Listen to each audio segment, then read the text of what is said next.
Dugaan ijazah palsu Presiden ke-7 RI Joko Widodo kembali digelar di Pengadilan Negeri hari ini. Masih terima pensiun dari negara ini, rakyat Indonesia berhak untuk menanyakan ijazahnya. Benar atau tidak salah? Karena itu modal dasar untuk menikmati fasilitas negara atas nama rakyat. Mungkin Dewan Pengawas dan Antara juga ya? Iya. Sepanjang dia masih terima gaji, berhak rakyat bertanya. Layak tidak dia pantas dulu di situ. Ijazahnya benar atau salah? Oke. Setiap skripsi tentu ada tanda tangan pembimbing, minimal pembimbing utama, betul ya? Ya. Pertanyaan saya, bisa tidak sebuah skripsi itu tidak ada tanda tangan pembimbing dan dia dinyatakan lulus sebagai insinyur? Tidak ada pembimbing. Iya, tidak ada pembimbing. Tidak bisa. Tidak bisa. Berarti pertanyaan Anda, perjawaban Anda sama dengan Kanjeng Pangeran Haryo Bagas, ya, PhD, itu beliau mengatakan seperti itu. Jadi di UGM tidak mungkin skripsi kosong itu bisa lulus sarjana, apapun sarjananya.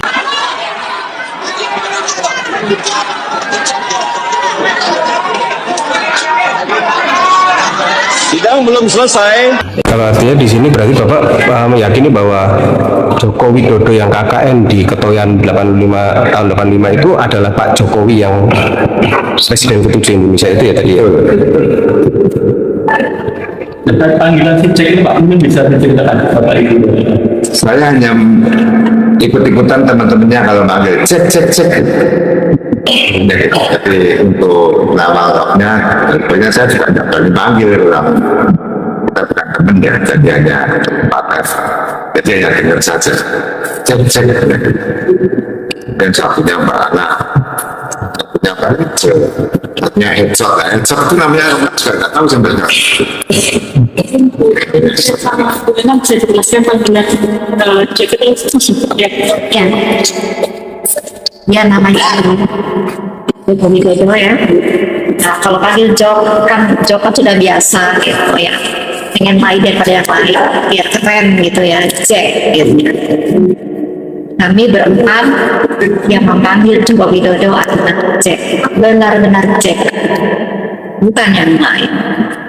Dari itu awal dari situ nama ceknya ya, dipanggil di situ ya, sebelumnya belum pernah. Ya selama KKN kita kan mungkin ada kedekatan ya, jadi kita untuk Mas Eko itu Mas Ecot kan, oh cek, kita dengan Pak Jokowi cek. Pak Jokowi gimana kalau Pak dipanggil cek itu responnya? Oh positif. Suka gitu ya? Oh suka. Jadi kalau hari ini diputuskan telah terbukti ijazahnya palsu karena apa? Ada yang bersaksi bahwa yang ada di ijazah itu berbeda dengan orang yang dia lihat. Jadi begitu.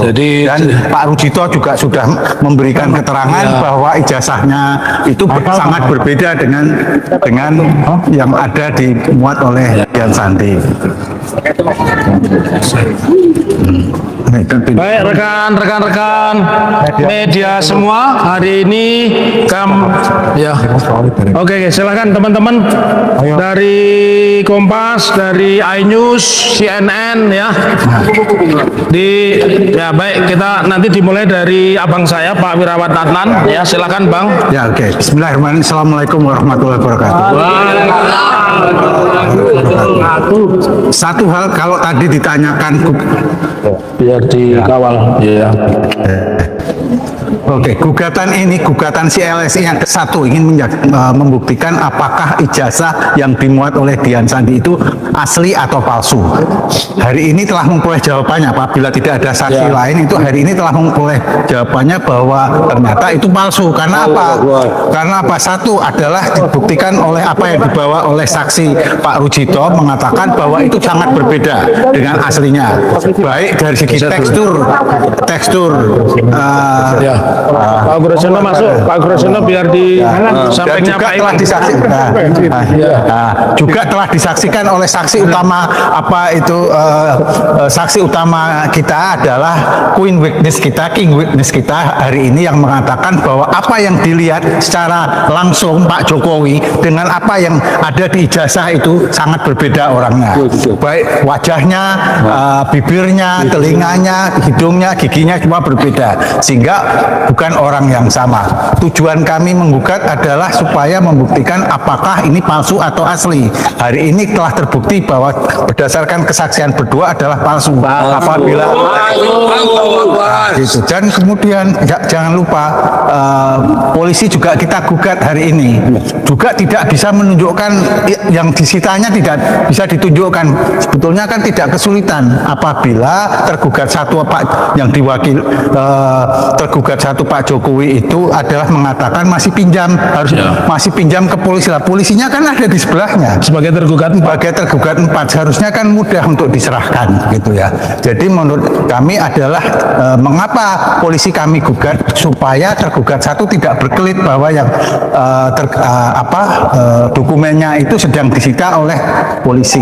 Harus berbeda barang bukti dengan barang titipan. Iya, monggo Pak Urgaja. Semuanya edukasi pada masyarakat. Jadi kalau sudah dinyatakan barang bukti, berarti itu diduga barang hasil kejahatan atau barang yang merupakan diduga dilakukan untuk melakukan kejahatan tadi. Jadi harus ekstra hati-hati bicara tentang bukti dan alat bukti, barang bukti. Gitu. Jadi sangat sensitif lah. Jokowi digugat 125 miliar, wajib hadir sendiri di sidang ijazah. Mantan menteri beberkan segala rahasia, saya yakin 100% palsu, tidak mungkin asli. Pembukaan momen bersitara yang ditunggu rakyat. Assalamualaikum warahmatullahi wabarakatuh, dan selamat mendengar bagi seluruh saudara sebangsa dan setanah air dimanapun Anda berada. Kembali bersama kami menyajikan laporan khusus yang sangat mendalam, sangat lengkap, dan berisi fakta-fakta yang akan membuat kita semua sadar akan pentingnya kejujuran bagi seorang pemimpin negara. Selama lebih dari 10 tahun, satu hal selalu menjadi tanda tanya besar. Selama ini kita sering mendengar isu, sering mendengar kabar, sering melihat perdebatan di televisi maupun media sosial. Pertanyaan besar itu adalah, apakah benar dokumen ijazah S1 yang dijadikan syarat utama untuk menduduki jabatan Presiden Republik Indonesia itu asli dan sah secara hukum? Banyak yang berusaha menutupi, banyak yang berusaha membungkam, banyak yang bilang sudah selesai. Tapi hati rakyat Indonesia tidak pernah puas, karena jawaban yang diberikan selalu tidak masuk akal, selalu ada bagian yang disembunyikan. Namun hari ini, semuanya berubah total. Kabar resmi datang dari dunia hukum. Mantan Presiden Joko Widodo resmi digugat ke Pengadilan Tata Usaha Negara dengan nilai gugatan sebesar 125 miliar rupiah. Dan yang paling penting, Hakim Ketua sudah mengeluarkan keputusan tegas.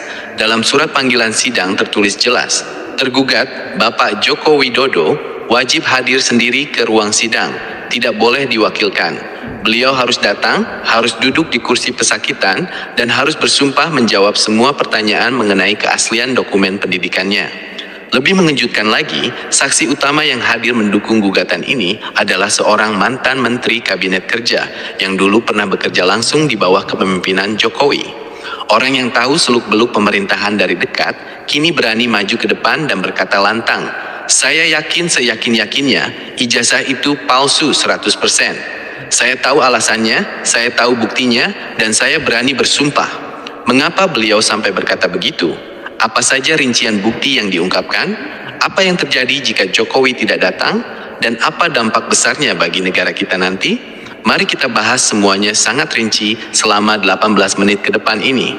Jam 3:40 menit, jam 7:30 menit, bagian 1, gugatan 125 miliar dan perintah hakim yang tegas.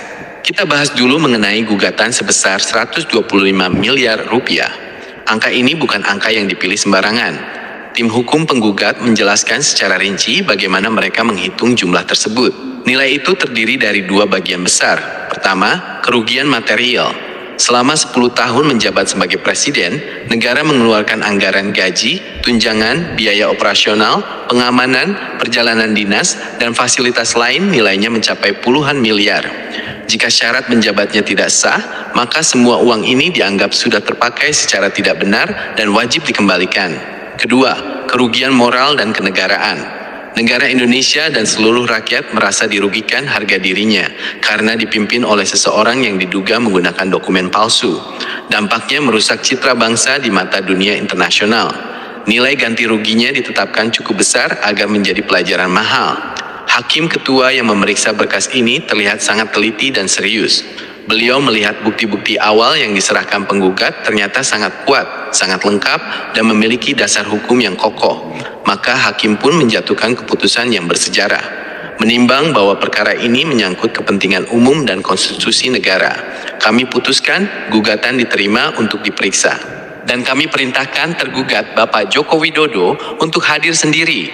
Alasannya, dokumen yang dipermasalahkan adalah milik beliau. Hanya beliau yang bisa menjelaskan kebenarannya di bawah sumpah. Tidak ada alasan untuk tidak datang. Ini sangat langka terjadi.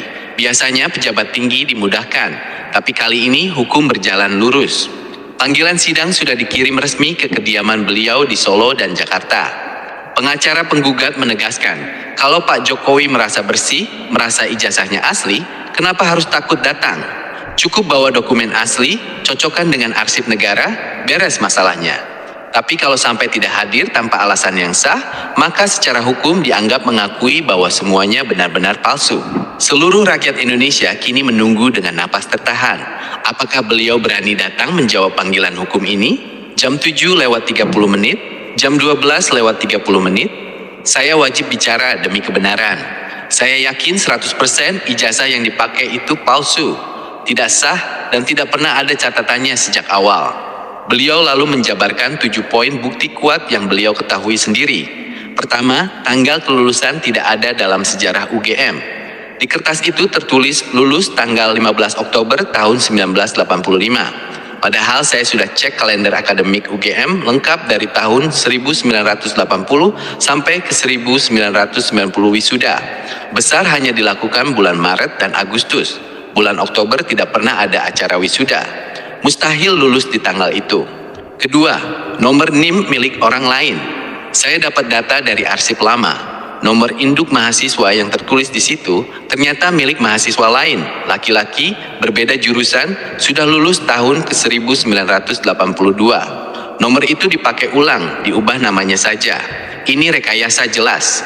Ketiga, perbedaan tanda tangan sangat jauh. Saya pegang arsip asli tanda tangan dekan saat itu, Profesor Soejarwo. Tulisan beliau melengkung indah, tekanan pena kuat. Yang di kertas Jokowi, tulisan kaku, tebal garis sama rata, tidak ada tekanan. Jelas hasil tiruan komputer, bukan tulisan tangan.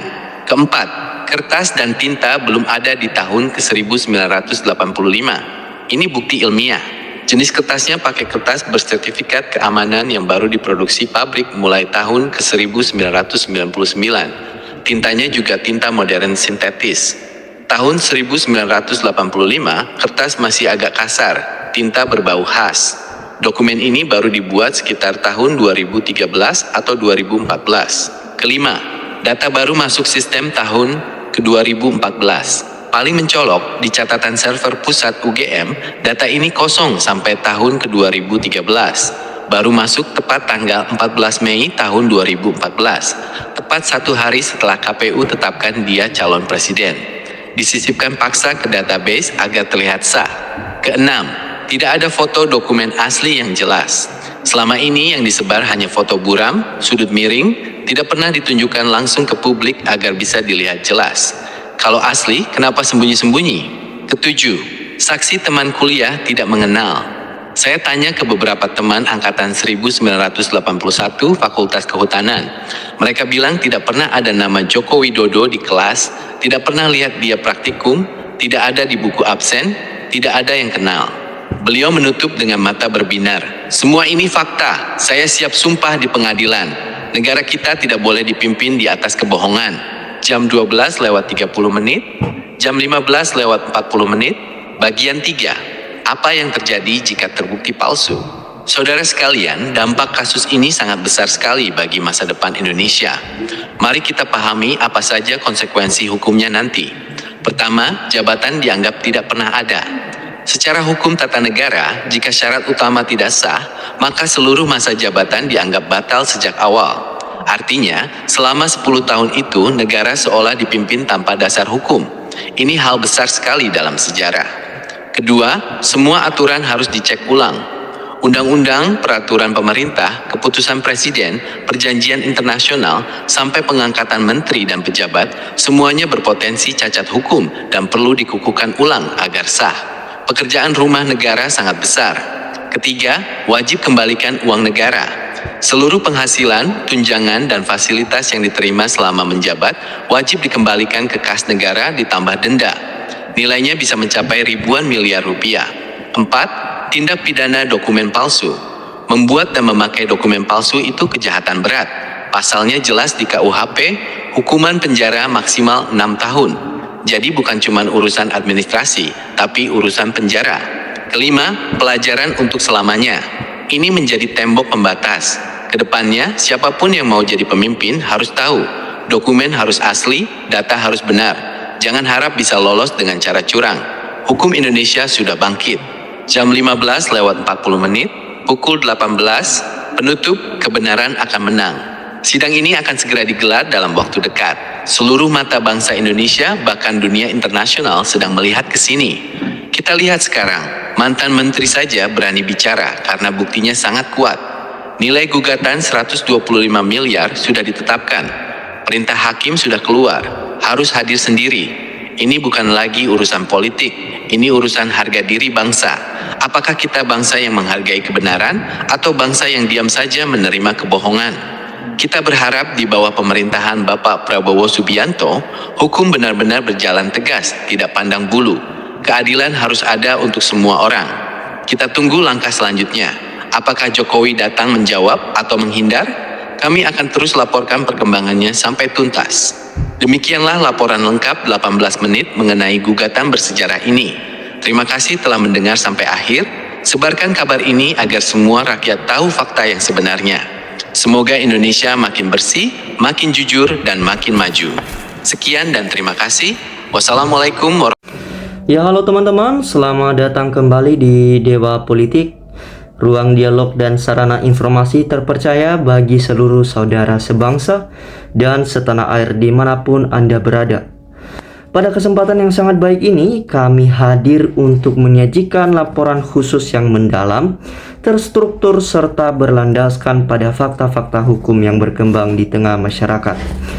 Selama lebih dari 10 tahun terakhir, satu hal senantiasa menjadi tanda tanya sebesar bagi memicu perdebatan publik, baik di ruang-ruang diskusi formal maupun di berbagai media sosial. Pertanyaan fundamental tersebut berkaitan dengan keabsahan dokumen pendidikan tingkat sarjana yang digunakan sebagai salah satu syarat administratif menduduki jabatan tertinggi di Republik Indonesia.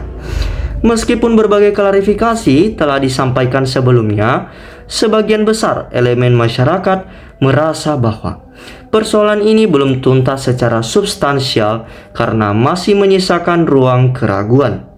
Hari ini, melalui ulasan, mari kita cermati dinamika hukum terbaru yang tengah bergulir. Ada beberapa poin yang saya ambil dari cuplikan ini, yaitu pertama, substansi gugatan finansial dan ketetapan majelis hakim. Memasuki pembahasan pertama, kita perlu meninjau secara objektif mengenai gugatan perdata dan tata usaha negara yang secara resmi telah diajukan ke lembaga peradilan. Angka gugatan yang diajukan tidak ditetapkan secara sembarangan, melainkan melalui kalkulasi yang matang oleh tim hukum penggugat. Pertama, kerugian material negara. Kalkulasi ini mencangkup alokasi anggaran negara yang dikeluarkan selama masa jabatan, meliputi komponen gaji, tunjangan, biaya operasional, hingga fasilitas penunjang lainnya. Dalam pandangan hukum penggugat, apabila persyaratan administratif dasar tidak terpenuhi secara sah, maka seluruh pemanfaatan anggaran tersebut patut diuji kembali keabsahannya. Kedua, yaitu kerugian moral dan citra. Polemik ini dinilai membawa dampak psikologis serta merusak kehormatan dan marwah institusi negara di mata dunia internasional. Ya, menanggapi gugatan tersebut, majelis hakim yang memeriksa berkas perkara telah mengambil langkah tegas. Berdasarkan pertimbangan bahwa perkara ini menyangkut hajat hidup orang banyak serta konstitusi negara, gugatan dinyatakan diterima untuk diperiksa lebih lanjut. hakim mengeluarkan ketetapan resmi yang mewajibkan pihak tergugat, yakni Bapak Joko Widodo untuk hadir secara langsung ke ruang sidang tanpa diwakilkan. Kehadiran prinsipal dinilai mutlak karena dokumen yang dipersengketakan berkaitan langsung dengan diri pribadi yang bersangkutan, sehingga hanya beliau yang memiliki kapasitas penuh untuk memberikan keterangan di bawah sumpah apabila panggilan ini diabaikan tanpa alasan yang sah menurut hukum, maka konsekuensi yuridis tertentu akan mengikat proses persidangan selanjutnya. Bagian kedua yaitu analisis teknis dan keterangan saksi ahli. Selanjutnya, mari kita bedah pokok-pokok materi yang disampaikan dalam persidangan melalui keterangan saksi serta pihak-pihak yang memegang dokumen pembanding. Terdapat sejumlah poin krusial yang menjadi sorotan utama dalam persidangan. 1. Analisis tanggal kelulusan akademik. Pihak penggugat memaparkan ketidaksesuaian data tanggal kelulusan yang tertera pada dokumen dengan kalender akademik instansi perguruan tinggi terkait pada periode tahun 1985, di mana bulan yang tercantum dinilai tidak memiliki agenda yuridisium atau wisuda resmi. Kedua yaitu verifikasi nomor induk mahasiswa. Berdasarkan penelusuran arsip lama, nomor induk yang tercantum pada dokumen tersebut diduga identik dengan data administratif milik mahasiswa lain dari program studi yang berbeda. Ketiga, uji perbandingan tanda tangan. Analisis visual dilakukan dengan membandingkan karakteristik tanda tangan pejabat berwenang pada masa itu, mulai dari struktur goresan, ketukan pena, hingga tingkat keautentikan bentuk huruf dibandingkan dengan arsip resmi universitas. Keempat yaitu aspek materi fisik, kertas dan tinta. Pemeriksaan juga merambah pada spesifikasi jenis kertas bersertifikat keamanan serta komposisi tinta modern sintetik yang dinilai belum diproduksi secara massal pada tahun 1985, sehingga memunculkan dugaan perbedaan tahun pembuatan fisik dokumen tersebut. Kelima itu inconsistencies basic data digital. Sorotan turut diarahkan pada riwayat pencatatan dalam server pusat perguruan tinggi, di mana pemutahiran data historis tercatat masuk pada periode tahun 2014 yang dinilai bertepatan dengan momentum tahapan pendaftaran kontestasi politik nasional. Bagian selanjutnya itu implikasi yuridis dan konstitusional bagi negara. Saudara-saudara sekalian, apabila substansi dari gugatan ini nantinya terbukti secara sah dan meyakinkan di muka hukum, implikasi yang ditimbulkan tentu berskala sangat luas bagi tatanan ketatanegaraan Indonesia. Pertama yaitu status keputusan dan kebijakan publik. Secara teori hukum tata negara, keabsahan sebuah produk hukum, keputusan strategis, penandatangan undang-undang, hingga pengangkatan pejabat negara yang berakar dari legitimasi administrasi cacat hukum akan memerlukan kajian ulang yang mendalam. Kedua yaitu akuntabilitas finansial negara. Tuntutan pengembalian seluruh fasilitas serta keuangan negara yang telah diserap selama masa jabatan menjadi salah satu poin yang diatur secara ketat dalam mekanisme pertanggungjawaban hukum perdata. Ketiga itu penegakan hukum pidana dokumen palsu. Berdasarkan Kitab Undang-Undang Hukum Pidana KUHP, pemalsuan dan penggunaan dokumen autentik palsu merupakan tindak pidana berat dengan ancaman sanksi penjara yang signifikan, sehingga proses ini tidak sekedar berhenti pada ranah administrasi semata. Keempat yaitu presiden positif, penegakan supremasi hukum. Kasus ini diharapkan menjadi tongkat sejarah baru bahwa di hadapan hukum setiap warga negara memiliki kedudukan yang setara tanpa ada pengecualian, equality before the law, demi membangun kultur birokrasi dan kepemimpinan yang berintegritas tinggi di masa depan. Ya, demikianlah laporan khusus komprehensif yang mendalam yang dapat kami sajikan melalui ruang aspirasi. Apapun bentuk dinamika yang sedang berlangsung, mari kita kawal bersama proses peradilan ini secara objektif, rasional, dan tetap menjunjung tinggi asas praduga tak bersalah. Kita menaruh harapan besar agar di bawah kepemimpinan nasional saat ini, penegakan hukum dapat berjalan secara independen, berkeadilan, serta transparan tanpa pandang bulu. Ya teman-teman, sekarang saya akan membacakan komentar-komentar netizen mengenai video cuplikan tadi. Ya teman-teman, ini komentar pertama dari Musriyadi. Polisi itu memang perusak hukum. Ini ngatimin usut tuntas. Ini Afasa, mana berani hukum memutus atau memvonis si Jokowi, walau fakta dan datanya terang benderang. Ini Yuliev, sekolah nggak ada, tapi bisa jadi presiden dan terima gaji dan fasilitas dari negara. Ini Supriyanto, kejujuran dan kebenaran harus tegak setegak-tegaknya. Ini Faiman, kok masih belum selesai, kok bisa negara apa ini bikin mumet aja, mana penegak hukumnya. Ini Bima, logika sederhana bahwa kalau ijazah itu asli, maka saat ini Roy CS sudah dipenjara. Ini Musriyadi, berarti biang kerok kehancuran hukum itu terletak pada kepolisian. Ini Edi, banyak pembohong di negeri ini, tapi percayalah, pelan-pelan yang maha kuasa membongkar kebohongan. Akan ada seleksi alam, negara ini menuju kebaikan. Pembohong-pembohong akan segera terbongkar, tersisi dari negara ini. Percayalah, tunggu waktunya. Ini Listi, alhamdulillah, semoga para pejuang kejujuran selalu dikuatkan Allah. Selamat berjuang para penegak hukum. Ini Ayung, apabila hukum tidak berjalan sesuai UU, maka seluruh rakyat Indonesia yang waras harus bertindak. Ini Irwan, ditunggu berita selanjutnya. Wassalamualaikum warahmatullahi wabarakatuh. Ayo Pak, tegakkan keadilan.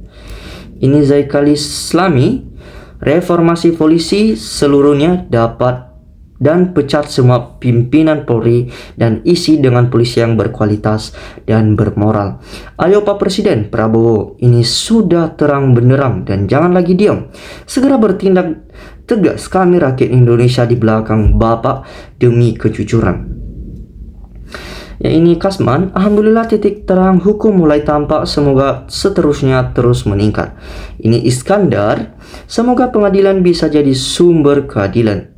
Ini Tamrin, di luar negeri hukum tidak pandang bulu, tunduk patuh terhadap hukum demi memajukan keadilan dan menegakkan kebenaran berdasarkan fakta nyata.